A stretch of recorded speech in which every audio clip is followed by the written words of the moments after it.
I'm an old married man, Stuart. Oh, 6 years of marriage. 6 years! In another 6 years, they'll make a movie about me. 12 Years a Slave. You're going to be in so much trouble after this thing. You're going to edit that. No, I'm leaving that in. Welcome to the Learner Husband Podcast. This is the podcast where we talk about everything from I do to what on earth am I supposed to do. My name is Stuart Taylor. I'm a full-time comedian, part-time learner husband. Guys, I'm not here to give you advice, okay? Today, I'm just here to ask questions because I'm joined by one of my favorite storytellers, man. In fact, he's a bit of a relationship guru himself. It is Mr. Carl Weber. Oh, yeah, bro. How are you, brother? All good, man. Have you brought your advices for us? Yeah, 48 years old, 6 years of marriage. A masterclass, bro. Let's do it. You reckon Yeah, that bro. at 48 and 6 years of experience, you know how this thing works? Stuart, I'm an uncle, bro. I'm an uncle, not just an uncle to someone. I'm an uncle to the community.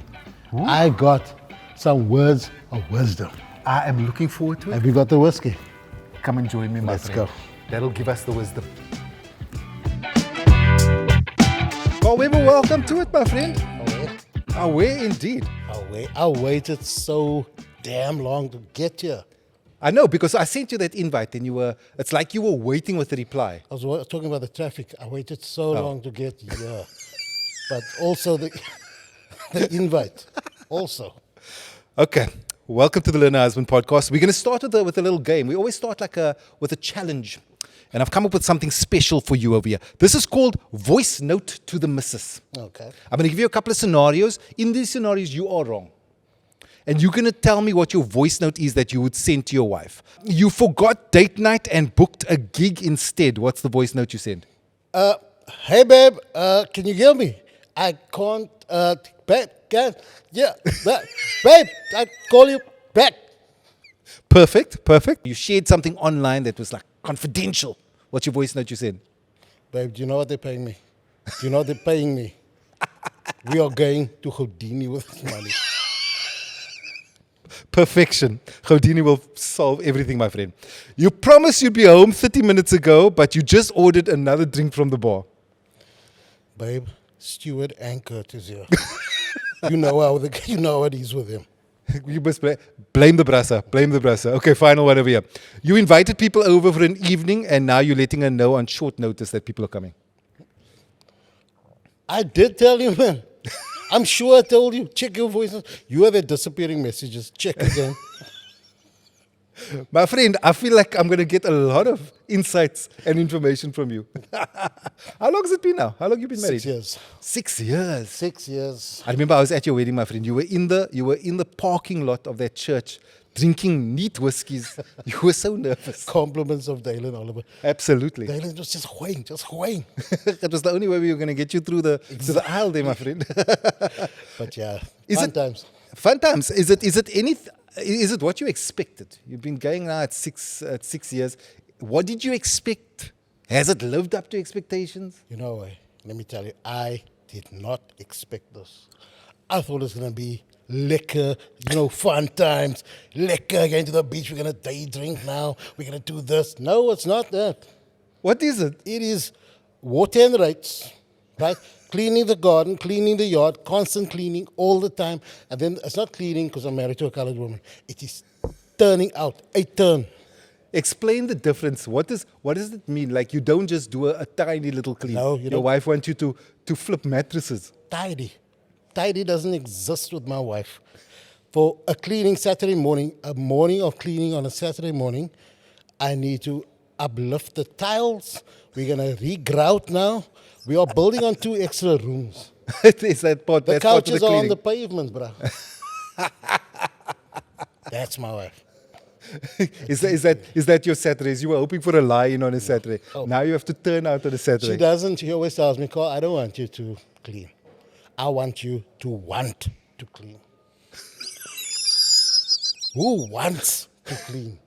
Her love language is a clean couch, my She friend. loves cleaning. Yeah. She loves cleaning. I hate it. I cannot stand. I know it must be done. Yeah. But I told her, don't talk to me while we are cleaning. I'll do this bathroom. I'll wash this toilet. Under duress. She seems like one of those girls, like she won't go to bed at night if the sink is not clean. Bruh, I'm washing my onis 11 o'clock at night. Onis I didn't even wear. Now she won't go sleep. When it comes to being a husband, what is the thing that no one warned you about? I think, you know what? You kind of hear before you get married. I love my wife to death, but marriage is constant work, hard work. It's hard work, It is hard work, and yeah, it's absolutely worth it. No, for sure. It's worth it. I love being married. I like series night. I don't want to club anymore. I want to lay in bed and watch Seven the Line Omnibus with my wife. Lekker. That's but it's hard work. It's hard work to get to the 7 Line Omnibus. Get there, man. You must train yourself to fall in love every day. But it's lekker, man. Say more on that. What is the training to fall in love every day look like? My bro, you know, now, when we were dating, so then she'd pitch up and her hair's geblow and beautiful, man. Now I must wake up. But I love her, like still. No, for sure. love But isn't that the beauty of marriage? Is like you get to finally see the person Yes. for who they are. And she sees me. Rollers and everything. She sees me with my lovely smile, but then she wakes up, my teeth is Your out. teeth is and gone, my friend. Then And I kiss her and I bite her on the knee at the same time. That takes some skill, bro. It does. We are fully exposed to each other. And she accepts you for it. She accepts me, she must. She signed. Nah, she's great, she's amazing. She's my number one supporter, bro. That she is. She is my like I promise you, we To the point where you've made fun of her for supporting you. And we've been together for 12 years. Right? And she's been to all of my gigs. She still loves going to my gigs. And she laughs the loudest till today. She's the one that starts the applause, my friend. Yeah, exactly. She's heard that joke 97 times this week, Yes. but she's And still she there and will- she starts the applause. She will tell people, keep quiet. My husband is on stage. You want that level of support. But you need it. You need it. And we are good chummies. We brassen, man. Yeah. And we were saying, my bro, this, my bro. And I see that with you and your wife also. Yeah. It's just quiet. No, it's a very, very useful space to be in when you go, no, man, we friends more than anything else. And I think, you know what? To make it work, you need to be friends. Absolutely. You need to be brother, you know. Because when we scaling, and I will say, my bro, you then supposed to be my 9-9. You're supposed to be my ace, and now you're rolling me. Come here, let me kiss you. Is that what is your tactics for diffusing any tension? Because listen, it's now marriages can get a little bit tense. So in that moment when things are tense, do you diffuse it with comedy? You know what now? I'm a kind of a guy, I fight fire with fire. Ah. I am more quiet. I know I'm the one that messed up, and I know you're quiet for me, but But then more, you I am- even angrier. Morning. Do you want some coffee? Okay. I'm more quiet. I'm the most quiet. That is one way to do it. You fight back with a bit more anger. Yeah. As comedians, we have like a stage person and a home person. Yeah. Is there a difference between stage call and home call?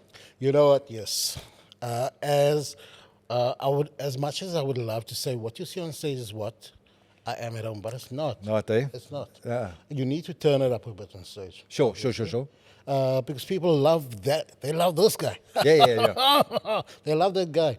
But at home, we also just normal people. I Yeah. must go clean the yard. I didn't take the dirt out. I didn't feed the dog yet. I saw your status. What were you saying? You were cleaning. You were My sweeping bro. You were sweeping the where? No. So it started in the yard. Yeah. I was supposed to clean the yard like last month. I said, babe, I want to clean it. And then I said, it's raining. Oh, it's so windy. All the excuses, yeah. Now today it was a perfect day. So you started cleaning the yard. And she worked from home today. So I must just be open up, busy all day. So anyway, I started cleaning the yard, down the lane, the paving in front. And then I don't know what happened to me. I opened the gate to look down the road. And I looked that way. And then I just started sweeping the pavement. And then I realized I'm that uncle That who sweeps in front of his I'm house. sweeping the pavement. And you know what? I like it. I think what it is it's just to look busy. Yeah. As you said, your wife was home. If your wife wasn't home, my friend, trust me, you would have had a whiskey. So that's the thing. But because she was home, you needed to look busy. Some husbands will water the garden. You're the husband that sweep a pavement. No, we don't have a garden. I've got pot plants everywhere. But so I hose down the paving. I'm something down the road with a hose pipe. I'm in the neighbor's garden. I'm watering their garden. I don't care. I want to come back to the difference between a stage call and home call. So you met her when you were a performer. I mean, Yeah. you met her at one of your gigs, didn't She you? met me at a gig. And did she expect that call outside of the I think stage? She did. Is it? She did. And I held up the pretense for very long. Hey! You were jolly call through the whole courtship. But date number 4, I was like, hey, check it. I was like, I'm just going to chill here. It is, you know what? So, first night I met her, I was hosting the show. It was myself and Dalen's show. Yeah. And I knew this can smack me because I just said, good evening, ladies and gentlemen. And then she started laughing. I was like, nah, this can smack me.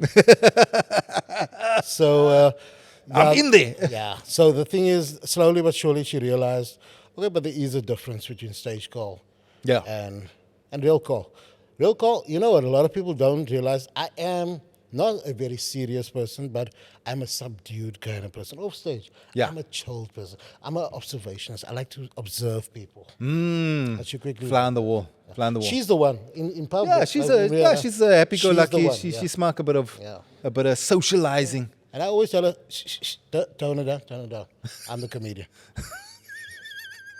Do you ever steal some of her lines? I do all the time. She can't accuse me of stealing because she's not a comedian. So Lovely, I man. steal her stuff all the time. How about a I thing stole a of pair of secret socks. I stretched it. Big thanks to the team here at Moto Village in the southern suburbs of Cape Town for hosting this episode of the Learner Husband podcast. Moto Village is basically a petrol-head's dream come true. You can pop in for a coffee, come buy your dream car, or even have your car detailed at the Glossfather, or take care of full body repairs. But the best part is that this unique space is available for hire. So give them a call to inquire about using the space for your next event. Yo, man, you were very close to your dad, right? Yeah. He was your guy. And he was a great father and he was a great husband. Yeah. What bits of advice, what habits of your father did you take on that you now implement in your marriage? So strangely enough, I see more and more of my dad in myself. Yeah. And like growing up, teenage years, I was like, I'll never become like him. I'll never, my own person. But then, I don't know, it's like now I'm almost proud to see my dad in me. It's quite something, Yeah. eh? When you're like, oh, geez, man. Like, That is... you catch a glimpse of yourself in the mirror and you're like, yo, bro. Yeah. Or alternatively, Exactly. you deal with a situation and you go, oh, wow, this is how you'd have done it. And that's the thing. One of my proudest traits that I got from my dad is gout. I got it. He also had it, and I have it now. And it's sore. Is but your gout as good as his, though? I carry the pain. Lekker, man. I carry that. You don't pain. take a gout pack? It's not to use. Gout bombs. I got it stocked away, bro. Check it. The gout thing it got me. Boom. Nah. Bomb. Eliminated. And then you have a stick. Yeah. You wash it down. You wash down It's your like- gout medication with the whiskey. Remember that ad, the toilet ad with all the germs hanging? Yeah. And the domestos come, and then it just pop, pop. That's like the gout pack. Just, nah, bro, they don't stand a chance. Just kill your gout. But like I said, one of the best bits of advice, and it's probably strange to hear this from me, because I never speak in that way, but I think recently I've become a lot more spiritual. Okay? So my dad was a deacon in the church, right? And he'd always tell us, marriage is a triangle. So you have your wife and yourself at the bottom and God at the center. And the closer Okay. you draw to God, the closer you draw to each other. Oh, And we've actually found that. okay. So we're Anglican, Yeah. and I've become a lot more spiritual, like I say. My wife always says, I don't want you to go to church. I want you to want to go to church. And now You want to go to church I want because you also went for classes I before did. you got married. Yeah. You turned Anglican So, before you got married. Yeah, I didn't turn. That's the Muslims. You just changed We brands. just changed brands. You We just changed changed the branding, right? So I had to go for confirmation. Yes, you went for confirmation classes before you got married. And then I had to- With a bunch of 12-year-olds, my friend. and that's the thing. And then people ask me, like, what's the process when you turn to like become Anglican. I know it's maybe not circumcision. Do they like maybe stretch it out, maybe longer? Then I said, no, we don't do any of that. Yeah. You know? So I became Anglican. I was actually baptized Anglican, and then I married, and she told me, if you don't become Anglican, you're not getting married. Oh, wow. I tried very quickly. There we go. So now my name, I got an Anglican name. What's your Anglican name? I don't say Philip. I don't know. I'm talking shit. I don't have an Anglican name. And you were, what was it like being like the old Brian in the confirmation class? You're like the brother that failed. Check here now. I bullied them. I bullied those ladies. What's Mark 13? I said, Byron, where's your Bible? Come here without the Bible. Give me this hymn book. I dominated that class. Dominated. I was first in my confirmation class. Wore a white suit, confirmation day. Did you? Yeah. Fantastic, man. And did you have a table? Did they organize a table for you? Table, everything. They Lekker. asked who would like to say something. I said, obviously, Yeah. because of my craft, Yeah. my job. I am a comedian. Yeah. I'm a professional speaker. I will speak on behalf Of the this gold whole class. church. Lekker, man. But on behalf of everyone, I spoke. I said, guys, this is the best confirmation class there's ever been. Okay? Byron, come stand next to me. I had a good time. Now I'm Anglican. Well done, man. Yeah. No, that is a very insightful thing. It's also, you're not the first comedian to kind of go through that moment where they kind of find a bit of spirituality and Yeah. that kind of helps them within the relationship. It does. You know what? And I never thought of myself, but I grew up in the church, and it's always been like in the background. But I think after COVID, right? So we've lost a lot. We really, myself and my wife, we lost a lot. Within the first year, we had a miscarriage, right? Second year, we lost both our parents. Third year, we lost my dad. And then COVID was over, but then the ripple effect of COVID, Yes. that financial effect of COVID, Yeah. was debilitating. It was hectic. And Did you feel a lot of pressure from her? Lot Did you of- feel pressure from her side, or was it just in your head? you know what? I think it was in my head, not from her. She's very understanding, and that's where the supportive wife comes in. But it was in my head because I'm still old school. The man must provide. Right. I'm a man. My dad told me that you provide. You know, I promised her dad. I promised her mom. I will look after your daughter. And then that comes along, and suddenly no one can look after anyone, No, bruh, bro. because the rules change. Yo. So what we do, we buy Streetwise one. Right? And we would hang the drumstick here, and we would take our roll and you just touch. You just touch the roll. You just smell. You smell the If KFC you smell it, and you can taste it.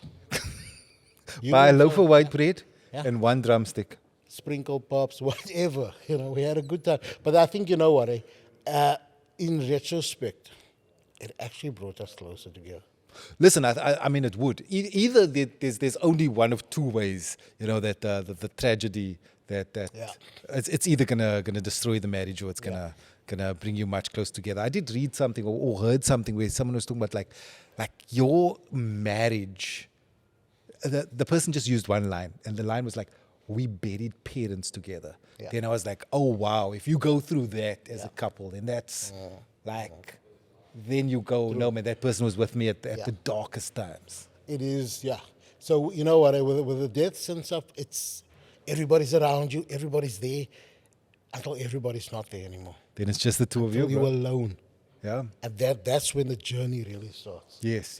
And I tell you, there were nights with my dad. I didn't know how to share grief with someone. I've never been through that. And I went through the most. I couldn't sleep. I didn't know what to do with myself. But she was just like a constant pillar. The whole time she was there. Even to the point where I was like, just leave me alone. Just let me be. And she wouldn't. She would not leave me alone. And are you thankful for that now? Absolutely, bro. What is the best tool for diffusing tensions in a relationship? So I think the best tool for us, and I think it applies to most couples, Yep. is actually listening. Not just hearing. Okay. 'Cause sometimes we listen, we hear what they're saying, but we listen to answer.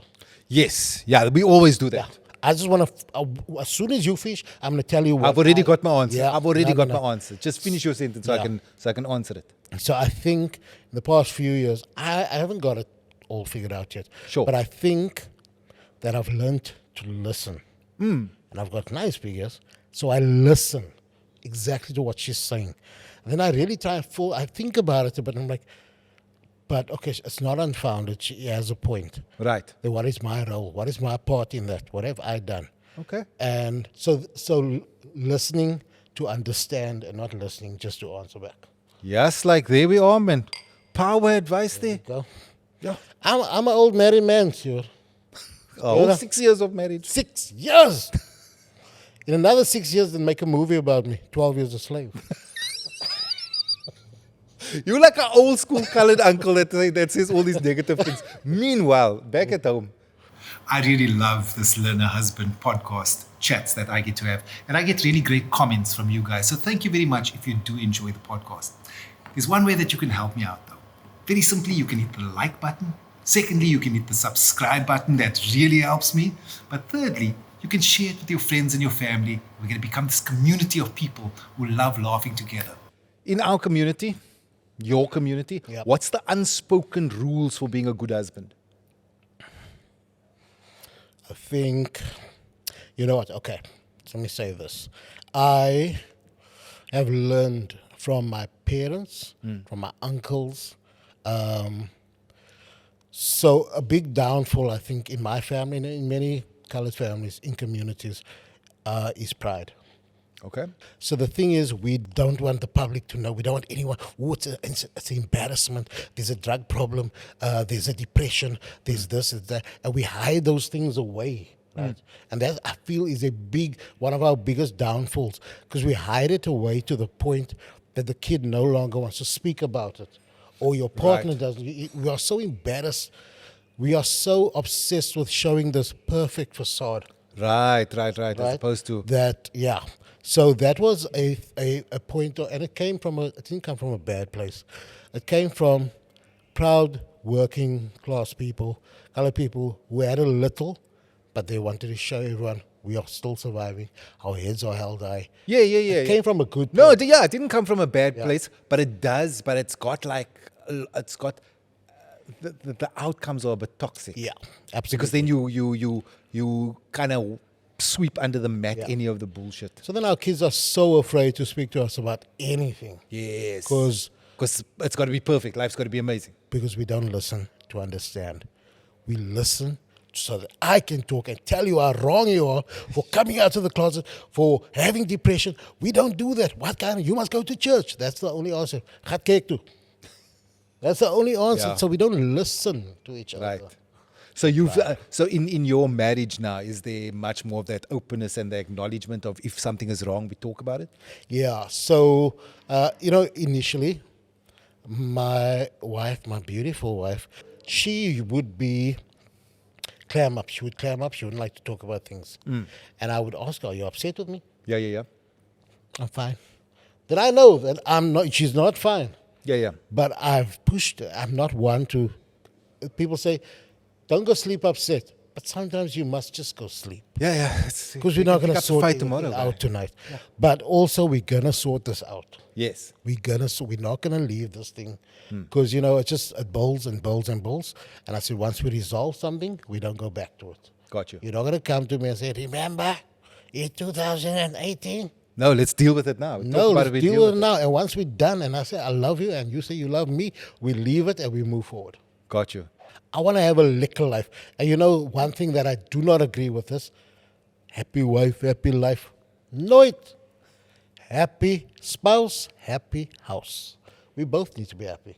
Ooh.